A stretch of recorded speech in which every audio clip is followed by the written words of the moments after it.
Can you hear the guitar in the back? Yeah.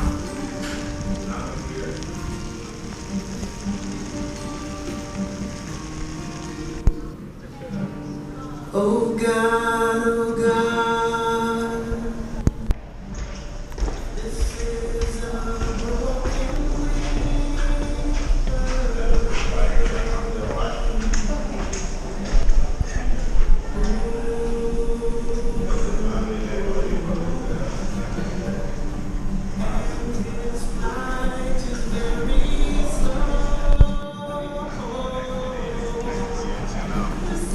Good morning.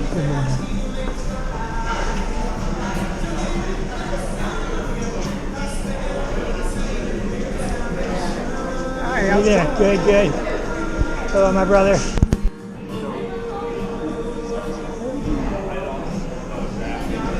Precious soul. Yeah.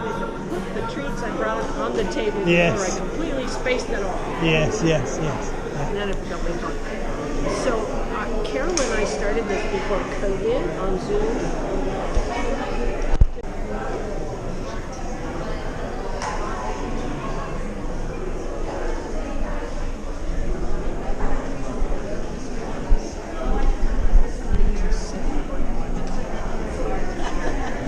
Hello, Peggy Wiggy. Hi, George. How are you, dear? I'm good. How are you, darling? Good, good. Good to see you. Good to see you. Never Bill. Took of me at the Never wedding Bill. sponsors, was me looking at you like, George, take a picture.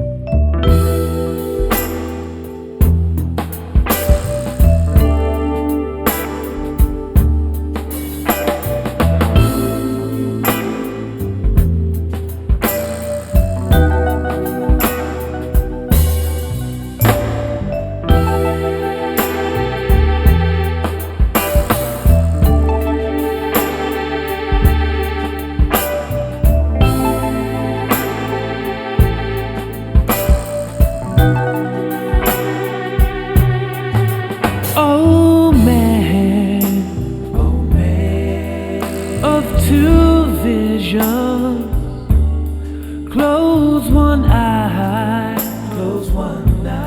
open the other. Oh man, of two visions, close one eye, open the other.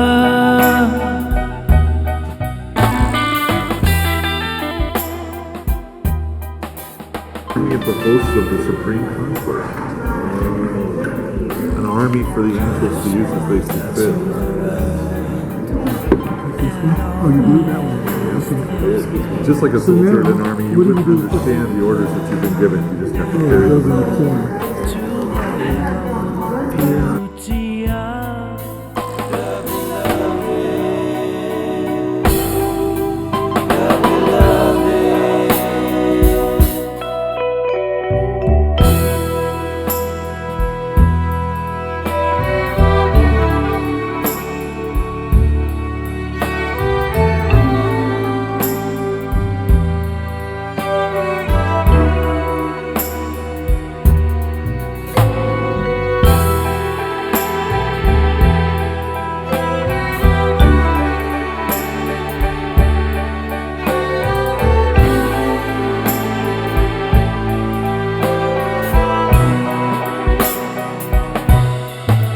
oh man, of two visions, close one eye, open the other. Close one to the world and all that is therein. Open the other to the hallowed beauty of the beloved, the beloved. Close one to the world.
Is there any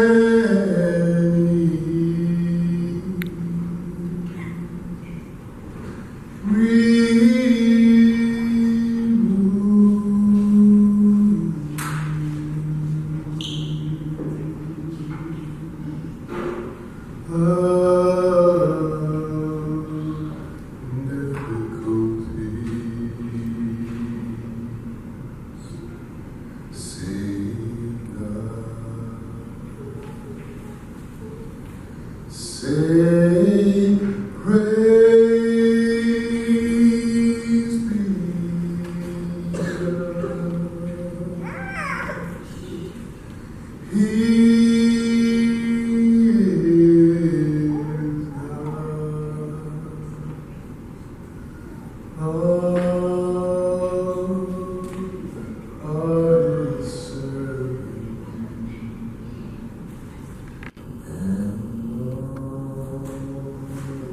All is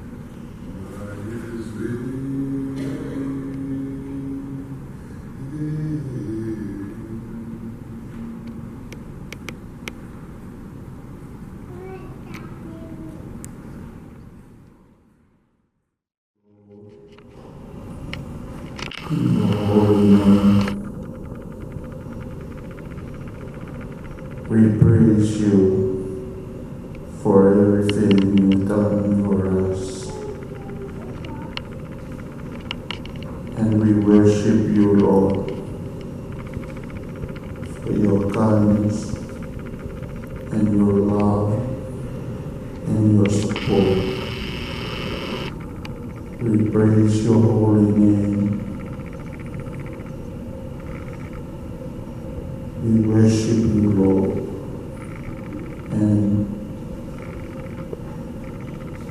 we pray to you, mighty God, to give us your love and give us your support for everything.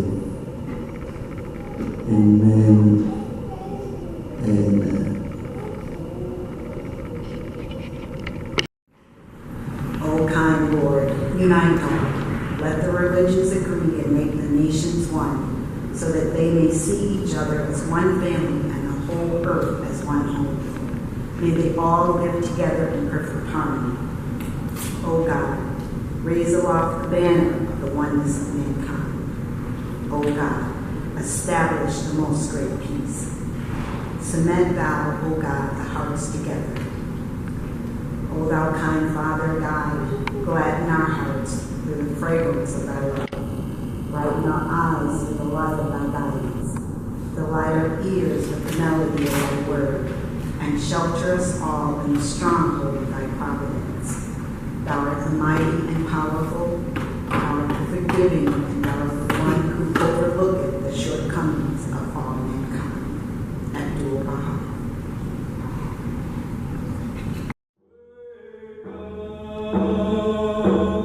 Open your eyes, sit up, stand up, start to walk, start to run, spread your wings.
Spread your wings, fly in the sun, fly in the sun.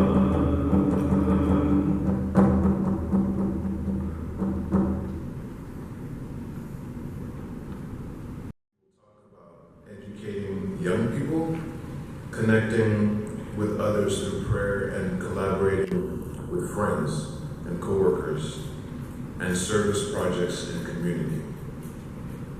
But we aren't just content with our understanding of the forms of medicine that we are going to talk about today. Each of us is also a scientist, exploring new ways to apply the Baha'i teachings to the life of our community.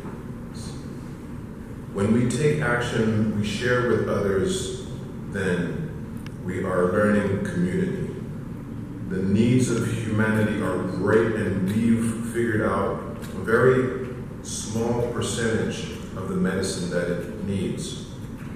In this endeavor, we are connected with other noble souls trying this very thing across the globe.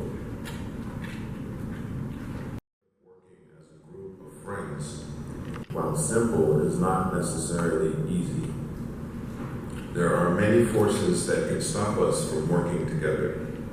Suspicion, materialism, individualism, just to name a few. But fighting these forces by coming together and learning as a group of friends is itself an act of transformation.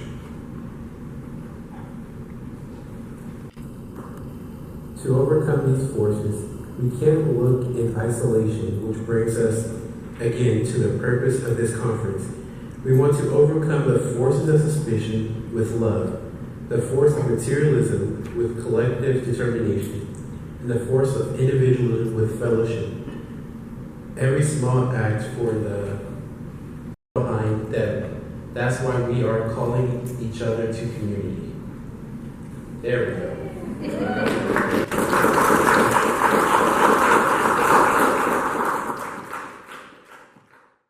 Start with going around and introducing ourselves. There are many people here that I do not know. So what should we say? Our name, where we live, and something fun. We're connected with education. Favorite pastries. How about we choose one of those two? Either how we are connected with education or our favorite pastry. My name is Maria. Favorite pastry? And where you live? I live in between East Side and South Tacoma. I'm like 56 and Pacific Avenue, the best of the world. And I love croissants. Yeah. And chocolate. And what is education? Yeah, like how you're connected to education. I come from Colombia, and in my country, education makes a difference. In our family, it was always important because it's like the only way you may have to get what you want, education and work, right? And I'm from Austin, and back in the 80s, Native people came from Colombia with the youth and materials and shared them on the reservation I live. And I've been in love with the materials ever since. Distance learning is great. And I believe I'm Lori, live in Gay Harbor, and I'm Chris and Shadi and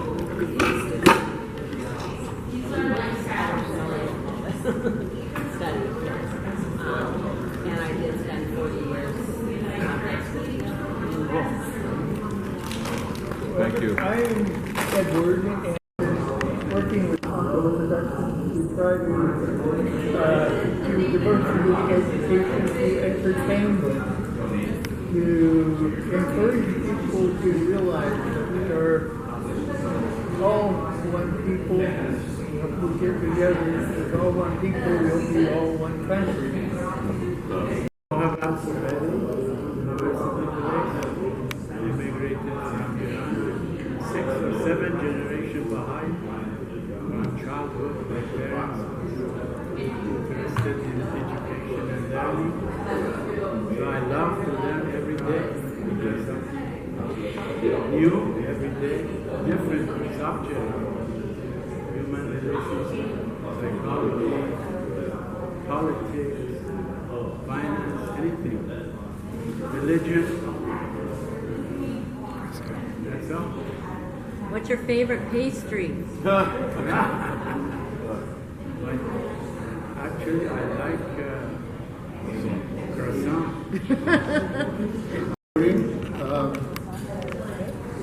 I spent 30 years in the healing field, taught kinesiology, anatomy, and physiology.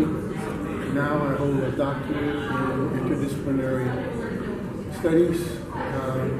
Retired, getting ready to probably go back and teach at the college level. My favorite pastry, donuts.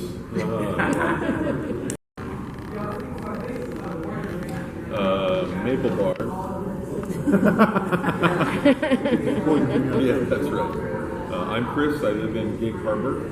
And I was, for 20 years, teaching graduate and undergraduate courses at UW and Tacoma College in business ethics and sustainability. So really interesting to be in that profession. Part of teaching, especially in that subject matter, although I think the conversations would be very different and very interesting in those classrooms now.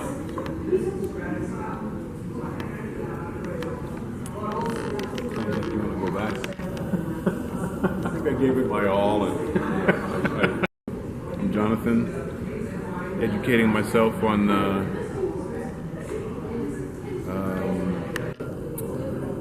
in music. Collaborating with a little improv group and learning to get into the flow and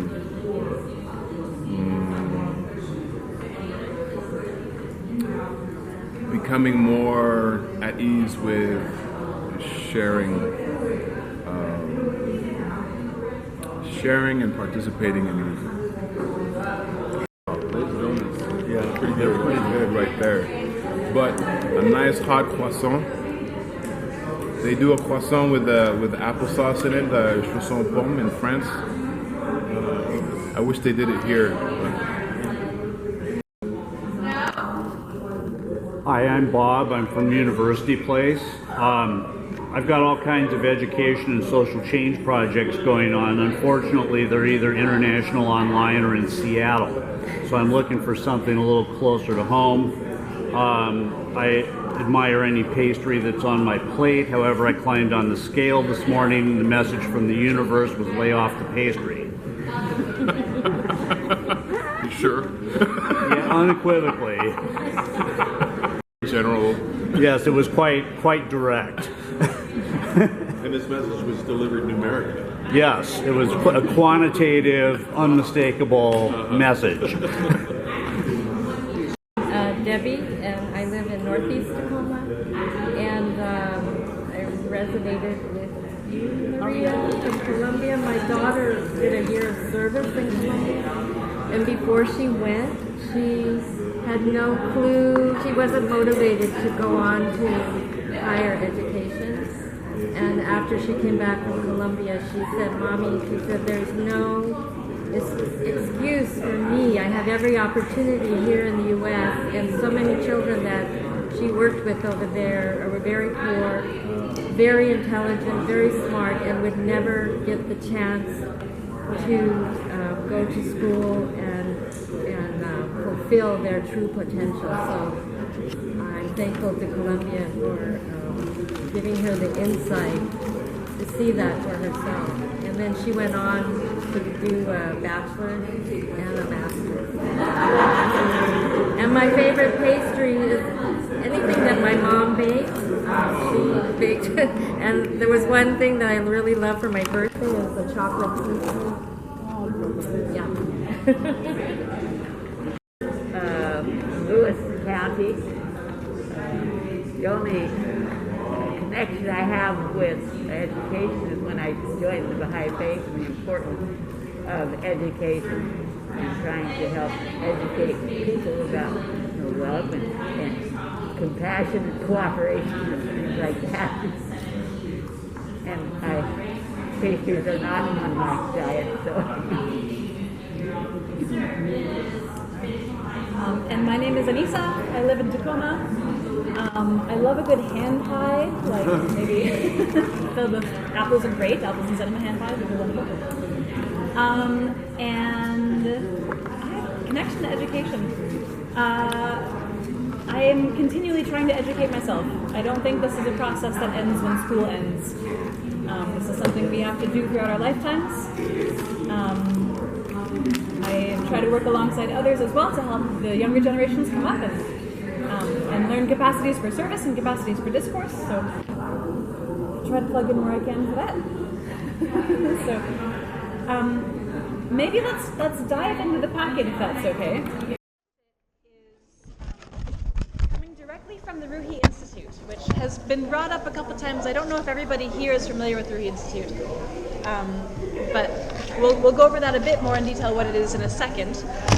But we're reading from their statement of purpose and methods for about the first page and a half. And then we're going to read a little bit about social change, and then we're going to look at a case study. So it's like towards the back of the packet. It's not the very last page. Right. So if everybody has this page, Education for Social Change. This one right here, right? Yes, that's the one. Okay. Rather than being the object of the social experimentation of others. Thus, one of the first steps in establishing participatory development process in a region is to promote intensive participation by an increasing number of individuals in learning in a constant effort to apply knowledge to improve the conditions of community life, to create and strengthen the institutions of a new world order. Shall I continue, or should want to process the first one? What do you think? Do we need time to process that paragraph? Participation, both as a principle and as a goal, the Ruhi Institute tries to design and carry out educational activities that combine classroom learning and personal study with acts of service in the community. Each educational activity is to be, in itself, an enabling experience which helps participants develop the understanding, qualities, attitudes, and skills of a new type of social actor whose energies are entirely directed towards promoting the well-being of the community, and whose actions are inspired by the vision of a new world civilization which will embody in all its structures and processes the fundamental principle of the unity of the human race. So maybe before we go to the questions, let's take a couple moments. Building and the actual, the goals that you're trying to get out of it before trying to spread your religion. Start out with, hey, let's build the community, let's show the community what it is that we're trying to do, and then you mention, hey, this is who we are. So let's say that if you're asking about the difference between older population and the youth, religion right now has such a bad connotation. There's so much political ideology between evangelicalism. I mean, look what's happening in Israel, Gaza, right there. Political ideology as textbook. And so I really do think nowadays there's such a distaste, it becomes very, very disgusting taste in the youth now with the word religion. Just follow your faith. You know what it is. You know what it means to you. Just do it. And then people will find out that, wow, why are you doing this? What is going on here? Personally, growing, and because I know the Baha'i faith has such a different viewpoint of what God is, and it has closer to what I believe as a way that people connect. It's just the word God itself, and most people have such a negative connotation. And so I think, again, just even changing the wording and how you're teaching community building makes such a big difference in the younger community and being more accepting. Because a lot of us just have, again, as much as I agree with so much of what Baha'i faith, because of my own traumatic experiences with religion and with God, it's hard for me to fully accept faith because of just the way things are working. Even though I agree with most of the stuff that isn't right. The discussion is informed by the Baha'i writings, but in no way is this reading to change people's views. And we talk about inclusion, ideas, politics not allowed, and debate. Now, in that, some of the topics, spiritual but not religious, that resonates with me. Talk about equality minimum. Talk about this tolerance. Because just the numbers of us are limited, but we took that little the newly redone by Special Ideas, the peace statement. On the back it has 9 things you can do to work for peace.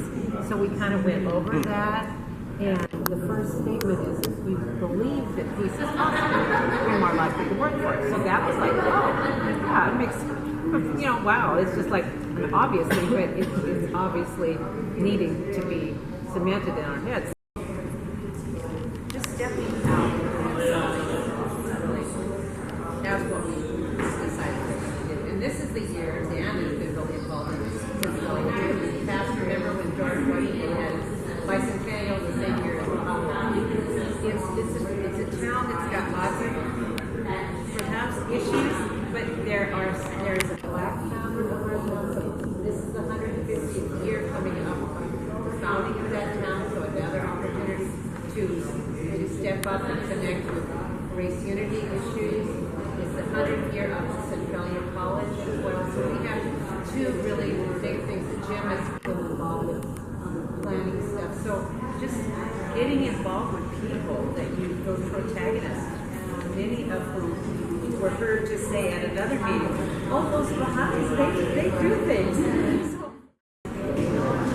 we don't really know what's going to come from that because each individual community is doing it themselves. And they're lacking the empathy to be like, hey, they might not be interested in my religion right now. I need to just help their community and not push, until after, like you have to wait until your help has come to fruition, and that's when you're like, okay, this is who we are, this is, our goal and things like that. But you kind of have to get them there first before you're able to do that. A question came out actually one day, and they said, now what are we going to do with this? And so and right away we said, we need to do something for our community. So, and that was tabled, but hopefully it will come up again. That might be a good segue into the question. What is social action? Before that, you might table a question on the side. Who is doing, which community is doing a social act? Is somebody doing a service project? Just, I'm curious. At some point, you would ask people around here who is doing something and what are they? So, which has a way of, eliminating them. But we have people that come they're not worried about their religion when they come to Meaningful Conversation. They're coming to a conversation. So when the word God comes up, we do encounter this a lot, don't we? In Meaningful Conversations. We get to talk about what that word means. So, yeah, I think Tristan was pointing out too, if you just use one, avenue, that you're going to get a lot of feedback, and George certainly has encountered that with invitations. Part of the prayer is the action component. The prayer is followed by some form of action. The wonderful outcome of devotionals can be, we're together, we just said some prayers, we're inspired, what can we do now to be what kind of social action can we take? What can we do to give service to this community? It could be a one-time shot. It could be, a larger project. I know that's a desired goal for some devotionals, to have the social component be part of it.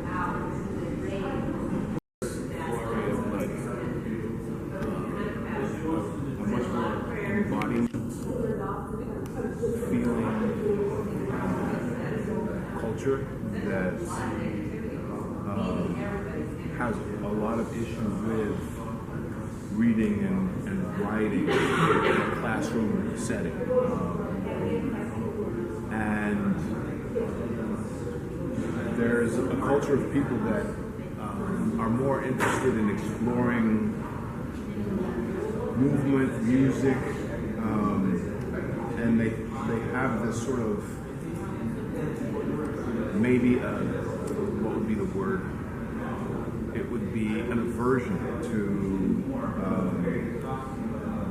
to the symbols of paper, pen, headings,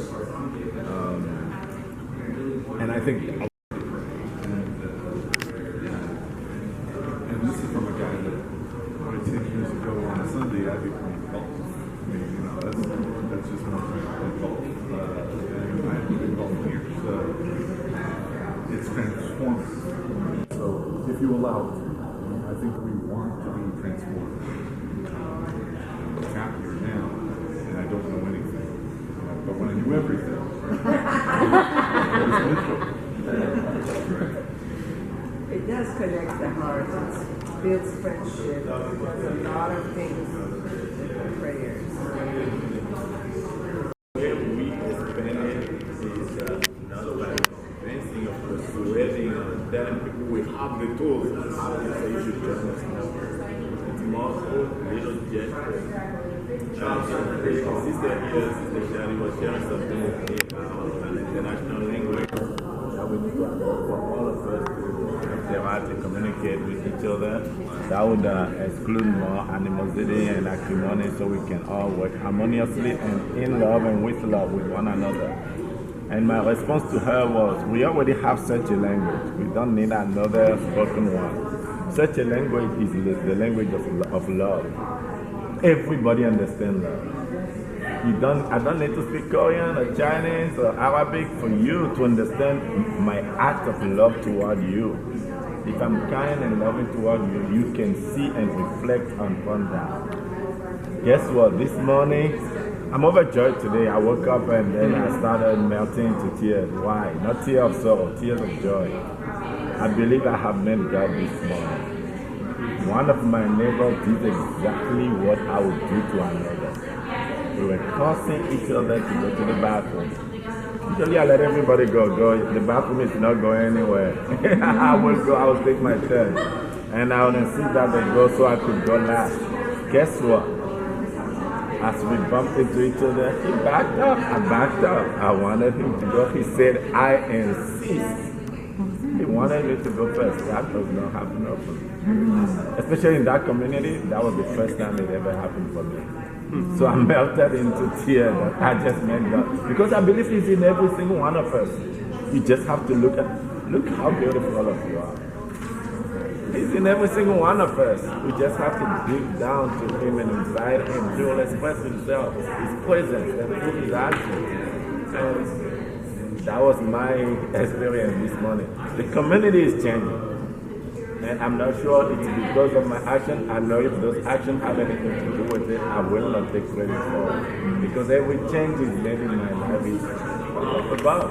My father did not teach me that. My mother did not teach me that. I'm getting instruction and teaching and lessons shortly from up above. So if we can be all predisposed to it, the same thing will happen in our community, as small as it might be.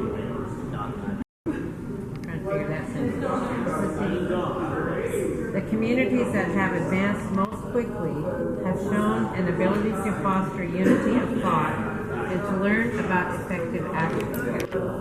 And they did so without hesitating to act. Having the best of intentions is no guarantee against making missteps, and moving past them requires both humility and detachment. When a community has remained determined to show forbearance and learn from mistakes that naturally occur. Friendships, regardless of the faith, that's secondary actually. Yeah. It's the friendships that are really important, right? Yeah, because once you get to know them, they say, well, where are you about? Who are you? And we have that, one-on-one conversation. They want to ask me what I do so far as what type of food I do, how they want to train. I tell them that. If they want to go deeper, talking about religious or spiritual. I don't say religious, spiritual. Then we get into that. But I never force it. I'm just there to play ball. And, it just grows with me. I think that's kind of what's divide between different generations is how easily, like, the younger generation just kind of puts off the older generation in the same way, because like we're just so different and our experiences are so different. But I think like people forget to remember that every single one of us is experiencing life for the first time, and while you may have more or less experience in one thing or the other, for the most part, like, humans go through that same general experience. And I think like a lot of times the older generation will forget to remember that, hey, these kids are experiencing things that I experienced in my youth. And I think also it's a lot really easy for children to, or like people my age, to be like, oh, this person has gone through a lot of the same things that I am currently going through. And so it's just so easy to disregard and have a lack of empathy. You know, it's so easy to like, to the older generation, oh, they're doing this to, like, and they don't understand. It's like, it's just a matter of having the empathy to remember where everyone came from.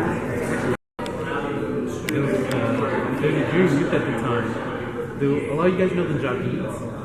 Yes. So Helen's daughter, Robin, I'm good friends with her. She was visiting one of the families that like she connects with them, but like she can never get them to like commit or sign up to anything because her wording was a little bit different than mine. And I told her, I was like, maybe because like we have two different backgrounds. Like I have more empathy towards my background than she does. I was like, maybe it was like you just have to connect with them on a personal level to get them to commit to something. So I was like, if you can't connect with them on a more personal level outside the spiritual, if they're not going to want to do something to fully commit to it. Because she went with me one time on a visit, and she didn't say, like, she just watched how I did the visit, and like, I just pleased them. I was like, you know, I was like, I get it, like, you have a lot of siblings and everything, and you want to go to the camp, but you can't. I was like, I can totally relate to that. I was like, you know, sit down, like, talk to your parents, you know, see if your older brother can stay home that day, and you can go out for a bit, you know, we can bring you back, we can arrange rides, do whatever we got to do, just so you can be able to come, at least, you know, for like an hour or two, get the experience.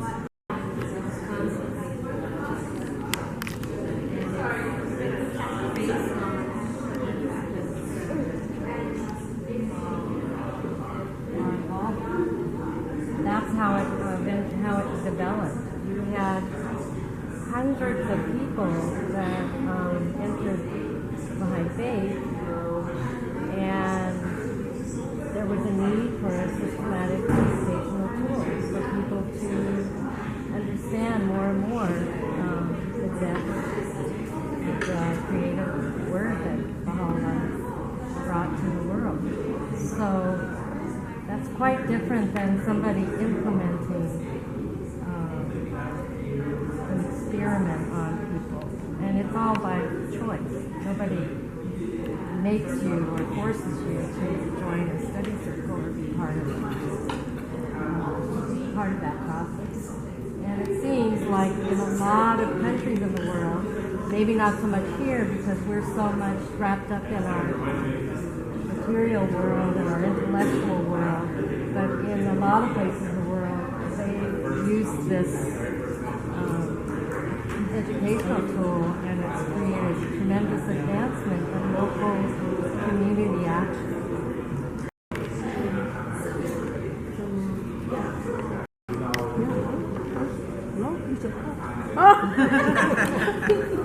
Yeah, but I'm looking at where was that more.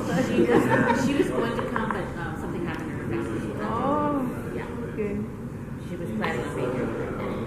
That's not Baha'i, it's a Baha'i. No, her husband got sick. For us, one to understand profound concepts and to explore spiritual reality and conversations of significance. So I think, like, I feel like I've always been a person that I can hear something and I can understand it and know that it's my truth or it's something that I connect with.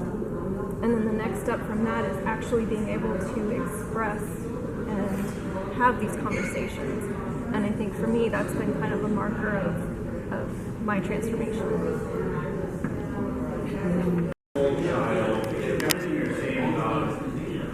Movement, arts, nonverbal.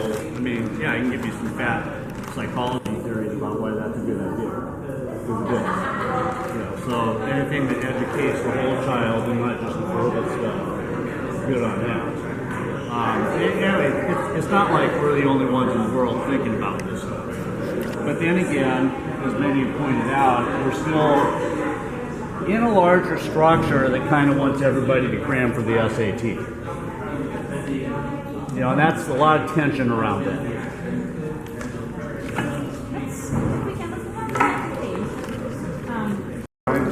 Of that which he doth inherently possess.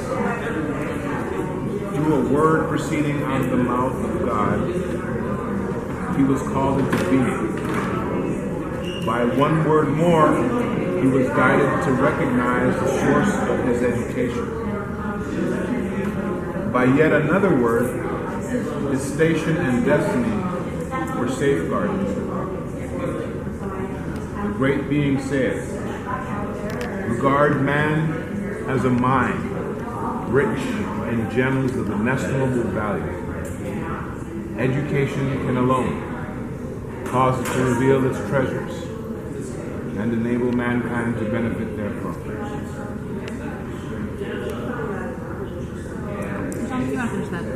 Education, then, is not simply seen as the acquisition of knowledge and the development of skills, but also in terms of the development of a vast and powerful potentialities inherent in the very nature of every human being.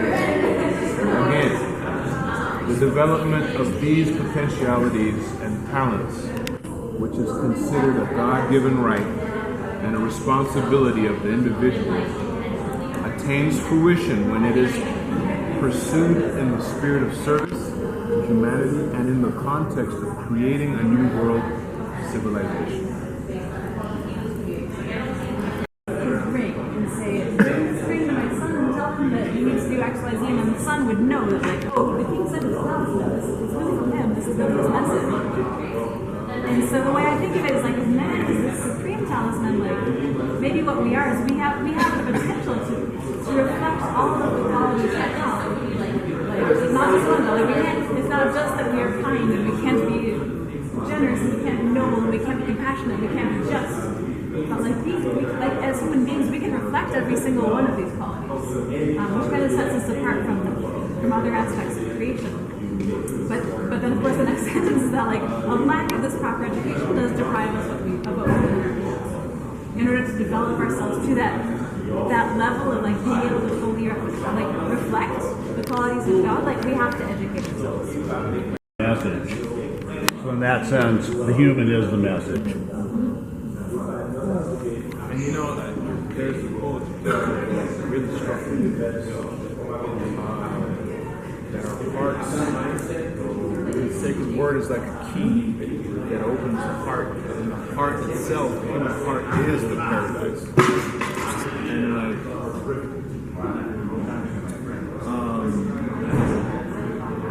that just keeps blowing my mind over and over. Now we're the supreme talisman, and the key to heaven is the human heart, and it's like, there's something to crack. How do we crack it? How do we open it?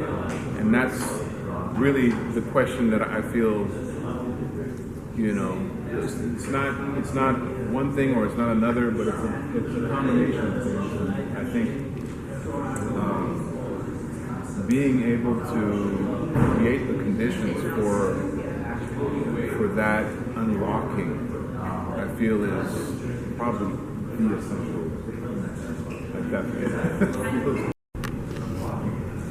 The Baha'i faith believes that all of these previous religions believe in the same God, they love the same God.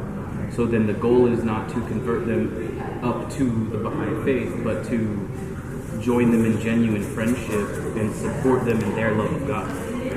And like even I have found a great benefit from these teachings and these writings, studying them in a book 1 or a book 2.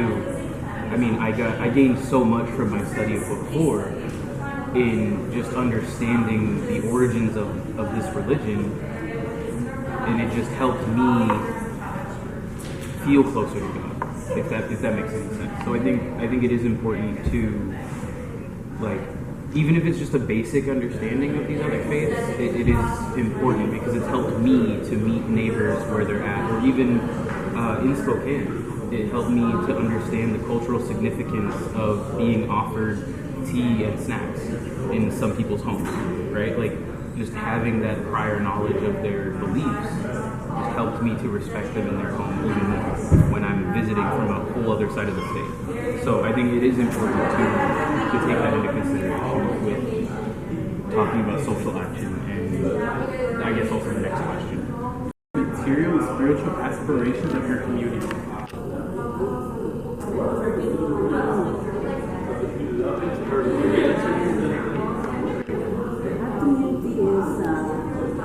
Mostly seniors and retirees in our community. So we try, and very smart. Most of them are, old seniors,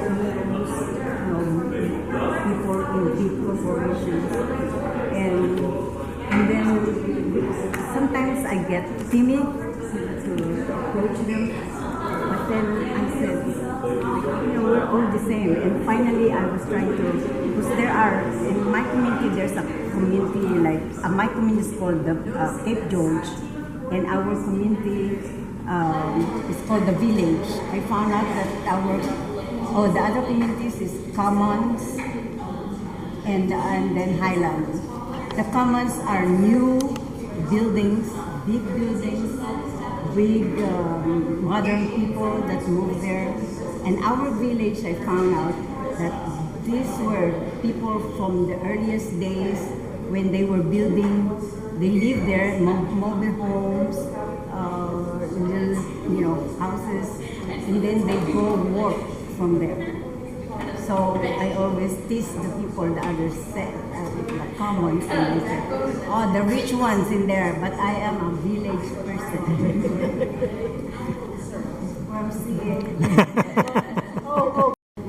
It brought in a steady flow of youth who were deeply connected to their families in their areas, who were eager to serve as animators and children's math teachers, and who took practical steps to promote social action.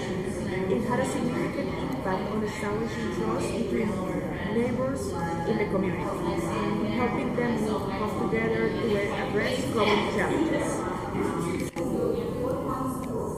To get there, but also the process of community discussion, meaningful conversations, adult literacy, seminars, workshops, tutorials.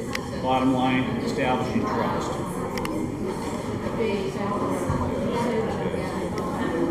I'm working with homeless in Grace Harbor County. We have the highest rate of drug overdose deaths in the state. And the panel that came after the 30-minute video was shown about what's being done for homelessness had a policeman on it. And one of the guys who'd gotten off the street sober in a job and a car, he and the policeman both spoke. And I love this guy. He's worked in the force for 30 years. And he said, I got a captive audience. I can talk them into detox. And the guy's sober. And he credits this police officer and everything like that. And our health department is amazing and positive, given all the negatives. Just, they work as a unified body. It's amazing to watch. Yeah, Grace Harbor County, yeah. Where there is love,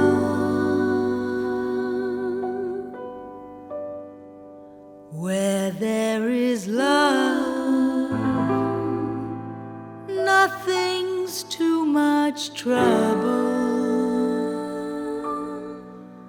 Where there is love,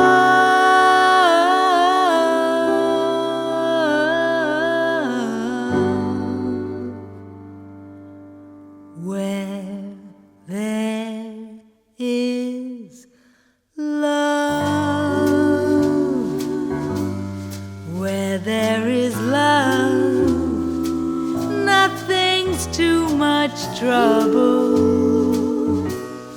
Where there is love,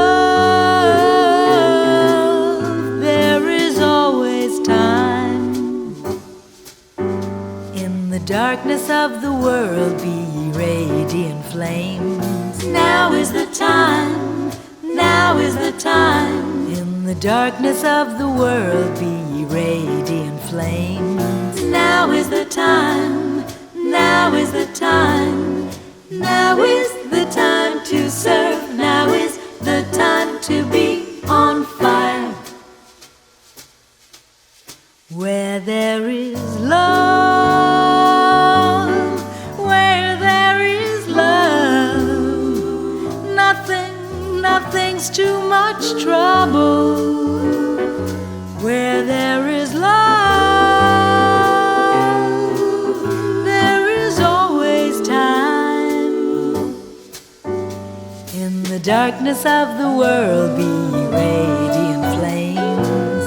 Now is the time, now is the time. The darkness of the world be ye radiant flames. Now is the time, now is the time. Now is the time to serve, now is the time to be on fire. Now is the time to serve, now is the time to be on Even though on foot in the utmost power, to these regions and raising the call of Yah Baha'u'llah, God is the most glorious of the glorious.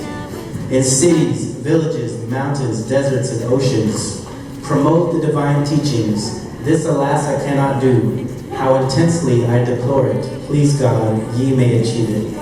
So I'm going to share the prayer for the Western states.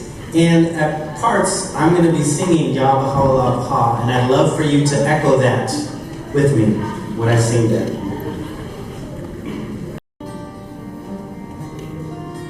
Can you hear the guitar in the back? Yeah.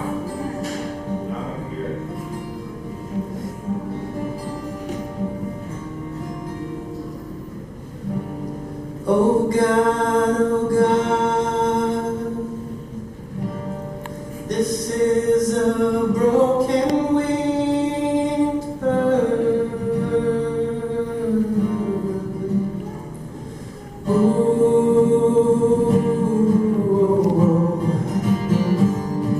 And his flight is very slow. Assist him so that he may fly to the apex of prosperity and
And captivated by thy musk-laden laws.